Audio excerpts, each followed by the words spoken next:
Anya, who plays Zoe, had a bit more acting experience than the other two. She was a real natural, and she sort of helped tether the other actors. And your second option is werewolf? I actually met her about a week before filming. I mentioned the project to Sophia and Marlon, and they rose to the challenge, and they were really just like, yeah, when do we start? Absolutely. And I knew that I wanted Sophia to be Lil, but I didn't have a Zoe casted yet. So I asked Sophia if she could just sort of ask around, and I mentioned Anya because I just met her like a week before then, and Anya really just sort of jumped right in and was a real natural in the part, and she got really excited about the project, and she also supplied her own wardrobe, so it worked out really well. Rob, who plays the homeless guy in the scene you just saw, was really amazing. He came in and he was just completely in character. No, don't put that in there. Rob is also the only cast member who had makeup done, which you really can't tell in the scene, but I wanted him to look more dirty. He showed up and he had just shaven, he was really clean cut, and I needed him to just look more dirty for the part, so I used some dark eyeshadow and I outlined his cheeks and his eyes just to kind of make him look a little thinner and a lot more dirty. And Rob is just brilliant little under-the-table dweller. He is. He's awesome, Phantom Rob. It's really too bad he didn't have a bigger Talk about part. Phantom Rob a little more. Explain that. I believe I was really there for that. No, that was the I know, first you night. weren't there. That was the first night. We were, we had Rob over here because he's, he's our friend. He hangs out with us. It's cool. But he wasn't in any of the scenes that day, so he was trying to be in a place where he wasn't in the camera, because there's this one shot where Zoe was getting out of, well, it's like waking up, she's getting out of bed, it was just kind of the futon on the floor, but, and he was kind of peering over the edge of the couch, and so Rachel's like, you can't be there, there's not just this random, especially if we do the homeless guy scene, because we hadn't done it yet, then there'll be this random homeless guy just inside Lil's house, just doesn't function.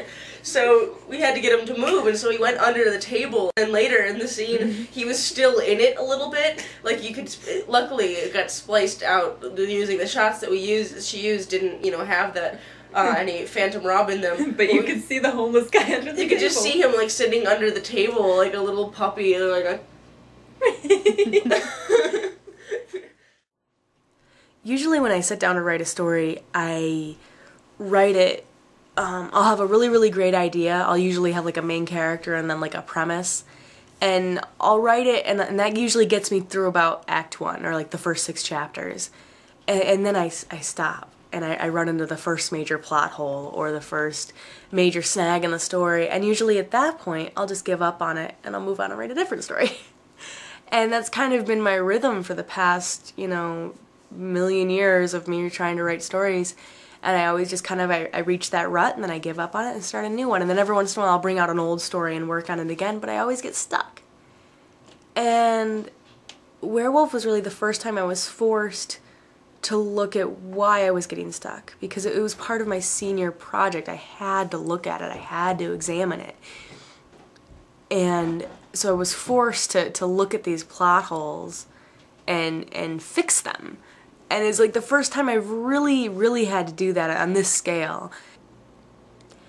Directing this reawakened some directing monster inside of me that I didn't know was there. I did know it was there, I just never gave myself credit for it before. I used to do a lot of directing, a lot of filmmaking, and for whatever reason I sort of strayed away from it, and now that I'm back in it after filming with Marlon and Sophia and Anya,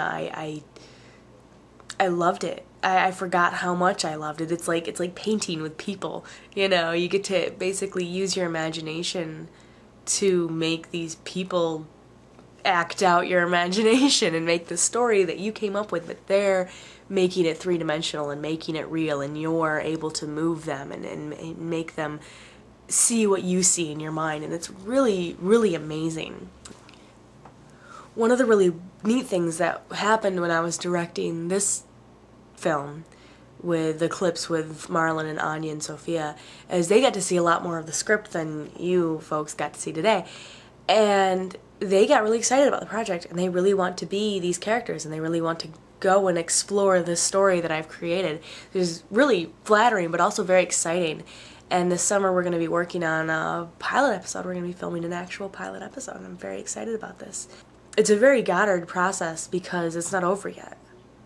It's never going to be over. As long as I have this story in my brain and as long as people are interested in being in it, there will hopefully always be a werewolf story.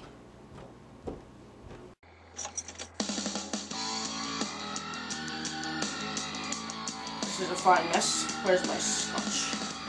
I'm not trying to ruin the moment. I just want to be sure. You look at it. You.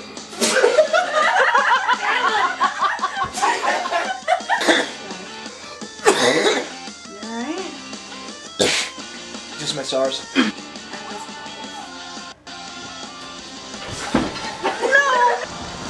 Is it correct? Yar? Was that a pirate or a pussycat? Yar?